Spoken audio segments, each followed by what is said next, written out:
Orang ini menuduh serampangan. Dia bilang, doktrin misa untuk orang meninggal berasal dari mimpi. Sini saya kasih paham kamu. Mengapa sih Katolik mendoakan arwah? Apakah itu cocok dengan isi Alkitab atau tidak? Cocok dengan isi Alkitab. Alkitab mengajarkannya, tradisi suci gereja mengajarkannya juga. Aku percaya akan Roh Kudus, Gereja Kristus yang kudus, persekutuan para kudus, pengampunan dosa, kebangkitan badan, kehidupan yang kekal.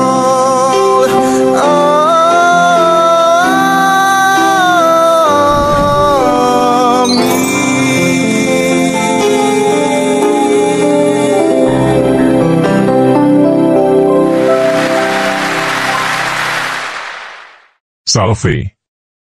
Pertama-tama saya mau buat disclaimer kepada semua audiens, bahwa video ini ditujukan kepada para pengikut Kristus di dalam gereja Katolik dan kepada siapa saja yang ingin mempelajari iman Katolik dengan tulus dan jujur.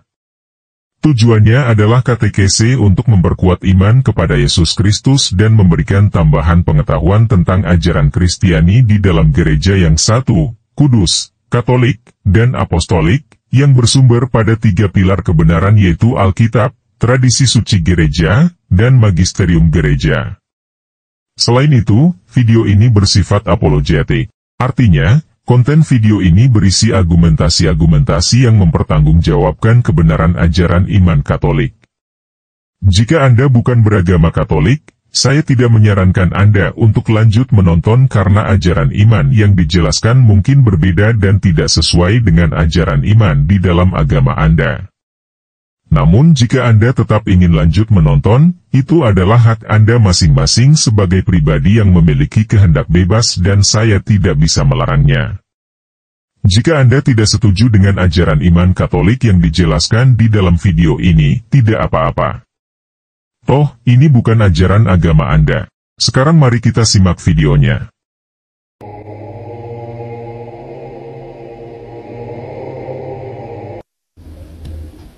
Mengapa sih Katolik mendoakan arwah? Apakah itu cocok dengan isi Alkitab atau tidak?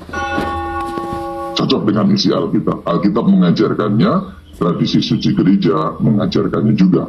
Kalau kita membaca KGK 1032, yaitu Katekismus Gereja Katolik, kita tahu di sana, sudah sejak zaman dahulu gereja menghargai peringatan akan orang-orang mati, dan membawakan doa, dan terutama kurban Ekaristi untuk mereka. Mereka maksudnya orang-orang yang sudah meninggal, berarti untuk arwah, supaya mereka disucikan dan dapat memandang Allah dalam kebahagiaan. Jadi kalau kita ditanya, boleh nggak mendoakan orang mati? Boleh. Kenapa kok boleh? Karena itu merupakan ajaran gereja sejak zaman kuno. Saya beritahu saudara-saudari, kurban misa, perayaan Ekaristi, misa, itu sudah dirayakan sejak zaman para rasul. Artinya, doa Ekaristi atau di Indonesia yang kita sebut sebagai doa syukur agung, itu lebih tua daripada Alkitab. Ketika orang Kristen belum punya Alkitab, orang Kristen sudah mendoakan orang mati di dalam setiap perayaan Ekaristi. Karena rumusan doa dalam doa Ekaristi atau doa syukur agung itu selalu memasukkan doa untuk orang mati. Jadi para arti mendoakan mereka yang telah meninggal. Kalau orang-orang yang nggak ngerti tentang arah gereja, lalu kemudian nggak ngerti mengenai tradisi suci, terutama bagaimana perkembangan iman Kristen itu, orang akan menganggap Alkitab nggak bilang begitu, berarti mendoakan orang mati itu salah. Ya nggak salah. Jadi sebenarnya sejak zaman dahulu, ketika orang Kristen belum punya Alkitab seperti yang kita pegang sekarang, dulu Alkitabnya kan baru perjanjian lama zaman para rasul, mereka sudah mendoakan orang mati kok.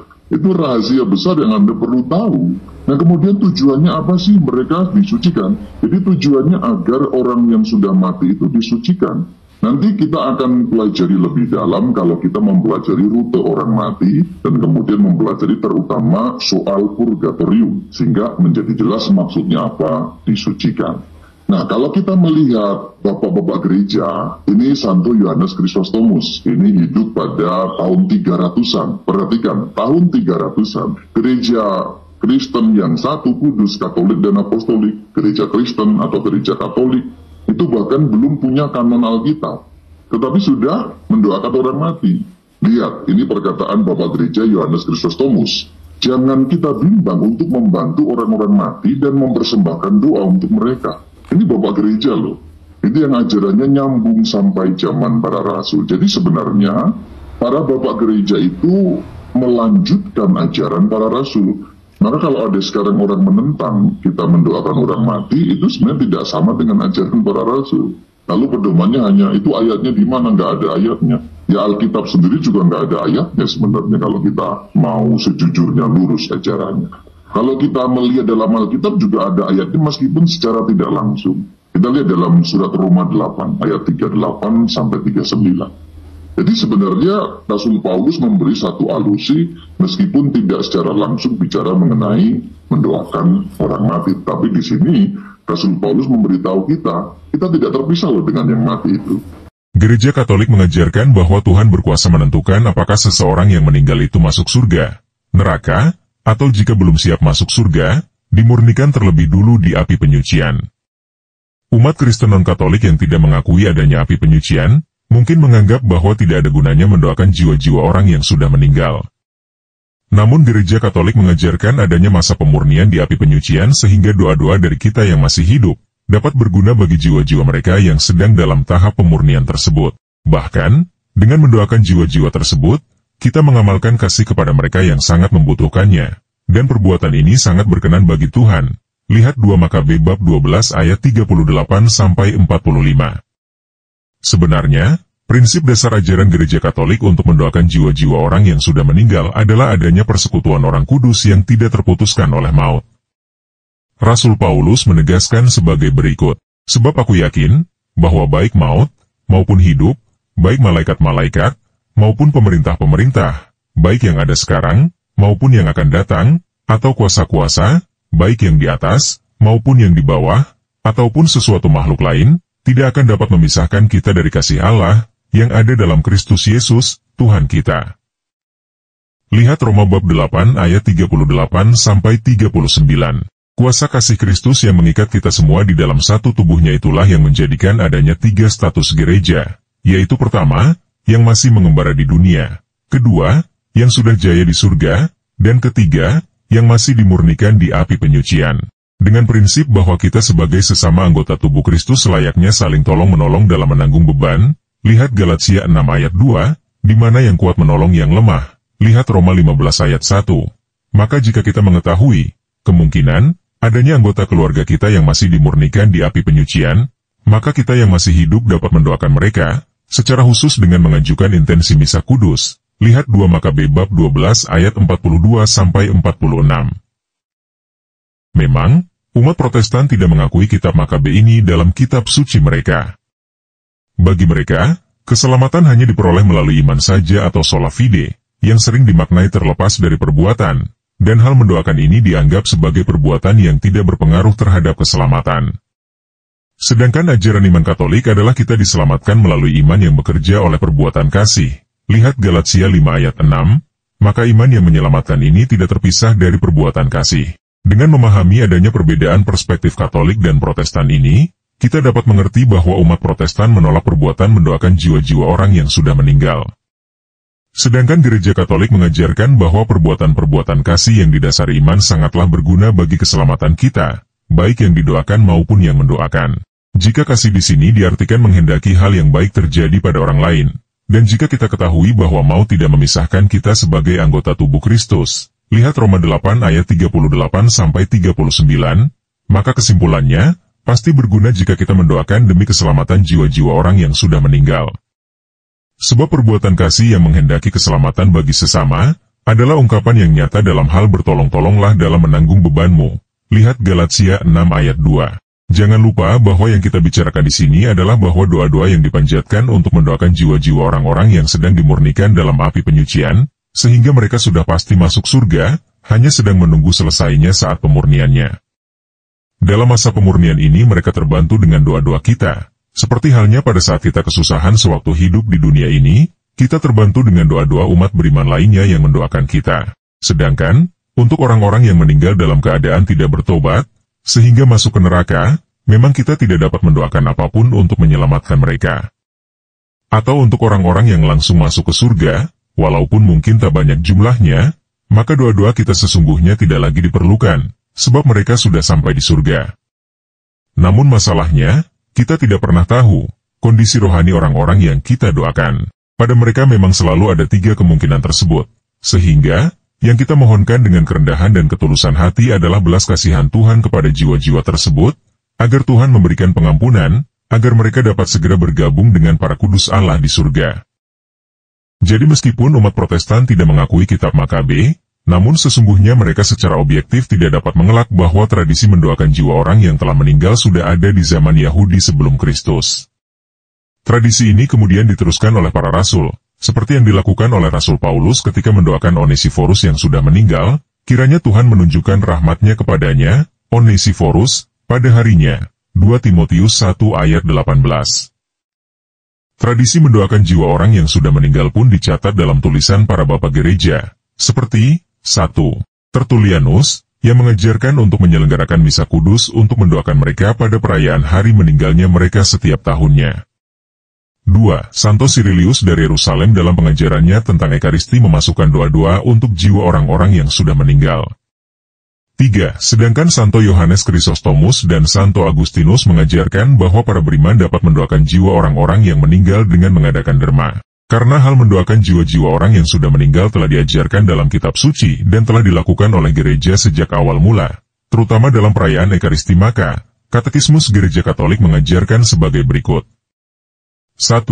KGK 1032, ajaran ini juga berdasarkan praktik doa untuk orang yang sudah meninggal, tentangnya kitab suci sudah mengatakan. Karena itu, Yudas Makabe mengadakan kurban penyilihan untuk orang-orang mati, supaya mereka dibebaskan dari dosa-dosanya. Lihat 2 Makabe 12 ayat 45. Sudah sejak zaman dahulu gereja menghargai peringatan akan orang-orang mati dan membawakan doa dan terutama kurban Ekaristi. Lihat di S856, untuk mereka, supaya mereka disucikan dan dapat memandang Allah dalam kebahagiaan. Gereja juga menganjurkan amal, indulgensi, dan karya penitensi demi orang-orang mati. Santo Yohanes Chrysostomus mengajarkan, baiklah kita membantu mereka dan mengenangkan mereka. Kalau anak-anak Ayub saja telah disucikan oleh kurban yang dibawakan oleh bapaknya, lihat Ayub 1 ayat 5, bagaimana kita dapat meragukan bahwa persembahan kita membawa hiburan untuk orang-orang mati?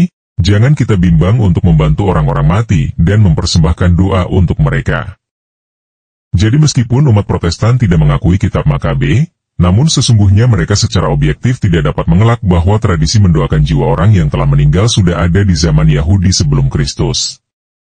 Tradisi ini kemudian diteruskan oleh para rasul, seperti yang dilakukan oleh Rasul Paulus ketika mendoakan Onesiforus yang sudah meninggal, kiranya Tuhan menunjukkan rahmat-Nya kepadanya, Onesiforus, pada harinya. 2 Timotius 1 ayat 18.